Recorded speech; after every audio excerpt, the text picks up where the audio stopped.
안녕하십니까. 대출을 박살내는 남자 조철민입니다. 대출 사기 수법들이 참 많지만 가장 악질적인 수법은 이건 것 같습니다.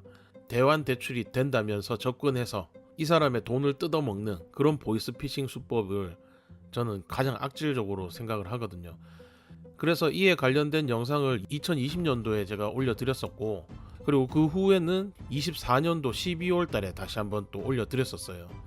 대출 계약 위반이다 이 빌미로 해서 사기치는 수법이 뭐 한 1, 2년 하고 끝날 줄 알았는데 이거 상당히 오래 가고 있습니다. 얘네들 이거 재밌나 봐요. 돈이 되는 것 같습니다. 그러니 이렇게 아직까지도 한 5년, 6년이 지났는데도 이 수법을 그대로 써먹는 거 보면 사람들이 아직도 잘 쏘가 넘어가고 있다는 거죠.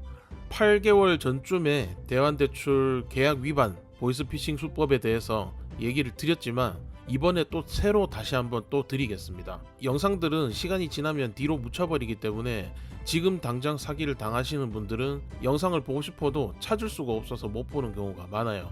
이런 주의사항 같은 거는 여러 번 반복해도 나쁠 게 없다고 생각합니다. 다다 익선, 꺼진 불도 다시 보자, 뭐 그런 거죠. 오늘 날짜는 25년 7월 22일입니다. 자, 방금 거의 1시간 전쯤 저랑 상담을 했던, 카톡으로 상담했던 분의 내용을 보여드릴게요.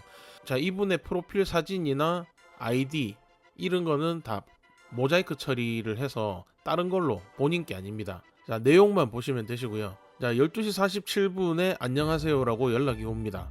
K뱅크에서 대환 대출을 할 수 있다고 해서 여기까지만 딱 봐도 다음 내용이 뭔지 다 짐작이 돼요. 저는 결국은 그 내용이 나오죠. 최종 승인까지 났는데 SBI에서 계약 위반이라고 뭐 얘기를 뭐 채팅 열심히 치실 필요가 없습니다.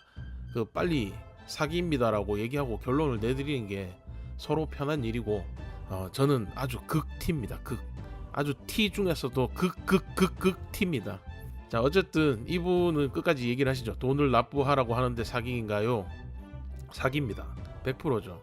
이 내용에 대해서 간략하게 설명을 드리자면, 이 사람은 대환 대출이 필요했던 사람입니다. 아니면 그냥 대출이 필요했거나 어쨌든 금리 높은 거를 쓰고 있었을 겁니다. 그런데 이 사람한테 어떤 누군가가 접근을 해서, 아니면 이분이 어딘가에 연락을 해서 어떻게 된 거는, 어떻게 접촉이 된지까지는 알 수는 없습니다. 결과적으로는 그 사기꾼 놈들이 이 사람에게 K뱅크에서 대환 대출이 승인이 났다라고 얘기를 해줬어요.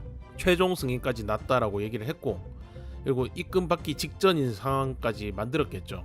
그런데 갑자기 SBI 저축은행에서 이 사람한테 연락이 옵니다. 계약 위반이다. 뭘 위반했다는 걸까요? 대환 대출을 알아봐서 K뱅크에서 돈 받아서 SBI를 갚는 게 위반이라고요? 말도 안 되죠. 돈 빌렸던 사람이 돈 갚겠다는데 왜 위반입니까? 돈을 떼먹겠다는 것도 아니고. 대환 대출 다른 금융사에서 조회를 해볼 수도 있죠. 조회하는 게 무슨 범죄입니까? 여러 군데 조회를 하다 보면 좋은 조건이 있으면 그 돈 받아서 너네 회사 거 갚을 수도 있는 거지.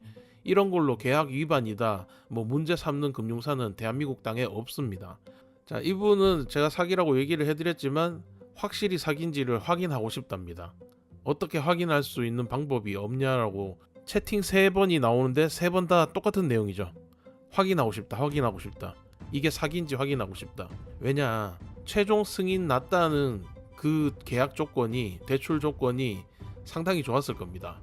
뭐 3천만원, 4천만원, 금리 5%뭐 이런 식으로 엄청나게 좋은 조건으로 최종 승인까지 나 있는 상태이기 때문에 이 사람은 이미 사기꾼 페이스에 말려 있는 상태라서 그 미끼를 놓을 수가 없는 거예요. 그렇게 되면 어떻게 됩니까? 보이스피싱 낚시꾼한테 낚여 올라가는 거죠. 빨리 물었던 미끼를 뱉으셔야 돼요.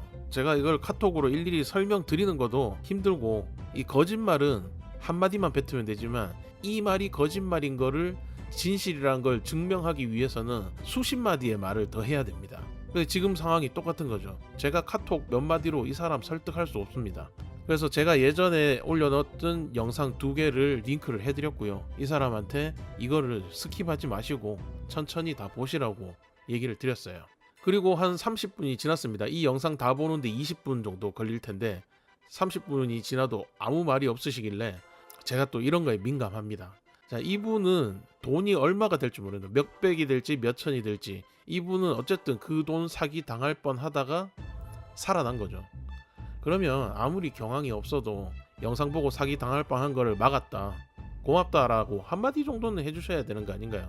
좀 더 시간을 기다려 볼 걸 그랬나 싶지만 제가 이런 거에 상당히 좀 민감합니다. 그리고 요즘 제가 올려드리는 대출 영상들을 보시면 뭐 사기 예방 이런 내용을 웬만하면 안 올리려고 그래요.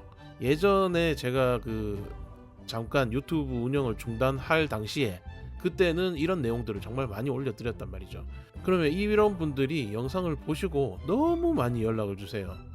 그냥 영상 내용만 보셔도 충분히 해결 가능함에도 불구하고 굳이 전화나 카톡까지 하셔가지고 또 사기를 당하신 분들이기 때문에 마음이 급하니까 막 새벽 3시, 4시 이럴 때도 막 연락을 하셔서 그때 매우 힘들었던 기억이 있습니다. 결국 이분이 이제 영상을 보시고는 문의해서 확인을 하고 재차 확인을 하고 이제 연락을 다시 주셨네요. 감사하다고 하죠. 감사합니다. 저 한마디가 끝입니다. 그러면은 저도 마음이 그냥 눈 녹듯이 녹아버리죠. 네, 잘 해결되셨으면 다행입니다. 자, 그 사기꾼들이 법이나 소송 이런 단어를 써가면서 겁을 주니까 이 사람도 좀 신중하게 더 확인을 해보고 싶었는 것 같습니다. 뭐 진짜 큰 돈이었는데 얼마를 사기를 치려고 했는지 모르겠지만 제가 묻지는 않습니다. 자, 돈 안 보냈으면 다행이죠. 보내신 거 아니죠? 네, 다행입니다. 보내면 찾지도 못해요. 이거 보이스피싱들한테 돈 들어가면 환수 안 되는 거 아시잖아요. 얘네들이 돈 뒤로 어디 땅에 묻어놓고 찾지도 못합니다. 우리는 프로필 사진에 제가 모자이크를 해놔서 그런데 여기는 아주 귀여운 애기가 있습니다. 큰 돈 잃을 뻔하다가 아꼈으니까 그 돈으로 오늘 저녁에 애기랑 맛있는 거 사드시라고 얘기를 드렸고, 아마 이 사람이 SBI 저축은행을 사용 중일 겁니다. 그러니까 이 사기꾼들도 이 사람의 채무 내역을 알고 그 SBI 저축은행을 사칭해서 자기들이 SBI 저축은행 뭐 법무팀 이런 거인 것처럼 해서 연락을 해서 겁을 줬을 거예요. 이분은 아마 제가 보기에 여성분이었고 그 아기가 어린 걸로 봐서 아마 주부님일 가능성이 높습니다. 그리고 SBI를 사용하고 있다라는 것만 봐도 이분의 성별 그리고 자녀를 봤을 때의 나이 그리고 사용하고 있는 금융사가 SBI인 거 그리고 K뱅크에서 대환대출이 됐다라고 이 시나리오를 짠 걸 보면 이분은 주부님일 가능성이 매우 높습니다. 그래서 제가 마지막으로 그 팩트 체크를 한번 해드렸어요. 그 SBI 사용 중이신가 보네요 하니까 당연하겠죠. SBI를 쓰고 있으니까 SBI 대환대출 계약 위반이라는 그런 사기 멘트를 던졌겠죠. 자, SBI를 쓰고 있는 주부님들은 K뱅크에서 대출이 안 됩니다. K뱅크, 토스뱅크 이런 데서 뭐 주부 비상금 대출 뭐 300인가 뭐 이런 거 나오는 거 있죠. 그런 거는 진짜 신용 깨끗하고 이런 주부님들 300만원 대출 나오는 것 뿐입니다. 그거 외에는 대출이 안 돼요. 다른 데 채무 있으신 분들은 그런 비상금 대출 안 나옵니다. 그래서 SBI 저축은행을 쓰고 있는 사람은 K뱅크에서 승인 날 확률이 0%입니다. 이게 팩트죠. 이 사실을 머릿속에 인지를 하고 있으면 다른 데서 어떤 누군가가 연락 와서 뭐 좋은 조건에 대출이 승인 났다 해도 그런 말에 휘둘릴 이유가 없죠. 대출이 많으신 분들의 항상 고민은 알고 있습니다.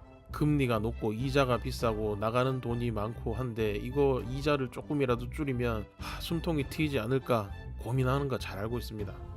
그러나 냉정하게 한번 들어보십시오. 예를 들어서 내가 대출을 처음 받을 당시에 채무도 없고 신용 점수도 좋고 그럴 당시에 내가 받았던 대출이 1000만원에 금리 10%짜리라고 칩시다. 내가 정말 깨끗하던 시절에 받았던 게 1000만원에 10%였습니다. 그러다 보니까 뭐 갑자기 또 어딘가 돈이 필요해서 그 다음에 대출을 받게 되니까 어딘가 다른 데서 한 500만원이 더 나와요. 그 500만원에 한 14%짜리를 받았습니다. 그렇게 해서 살다 보니까 이 1500만원에 대한 이자가 만만치가 않아요. 그래서 대환대출이 받고 싶은 거예요. 그래서 인터넷에 막 대환대출을 검색을 해봐요. 그러니까 막 아주 성공적인 사례들이 막 나오죠. 야, 이거 뭐야 이거. 이렇게 해서 대환대출 받은 사람이 있단 말이네. 나도 되겠네. 나보다 조건도 더 안 좋은 사람이구만. 거기다가 연락을 하죠. 아니면 어딘가에서 연락이 오죠. 대환대출 됩니다. 이벤트 기간입니다. 지금. 그러면 와, 드디어 나에게도 대환대출의 기회가 왔군. 조회를 합니다. 아, 고객님, 다행히 2,500만 원까지 나오고요. 전체 다 대환하시고 금리도 5%까지 내려갑니다. 역시 나는 역시 운이 좋은 사람이야. 운이 좋긴요. 골로 가는 겁니다. 일반적인 금융권에서는 대환 대출 상품을 운영하지를 않습니다. 그리고 일부 차나 차량이나 아파트 이런 담보 상품을 가지고 대환을 해주는 곳이 있긴 합니다. 담보가 있기 때문에.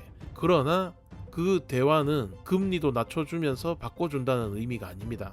너 여기 이 금리에 쓰고 너 이 금리에 쓰고 있구나. 그러면은 우리는 손해 안 보는 선에서 네가 쓰고 있는 게 지금 10% 15% 이러면 우리가 한 14% 정도에 다 떠안아 줄게 이겁니다.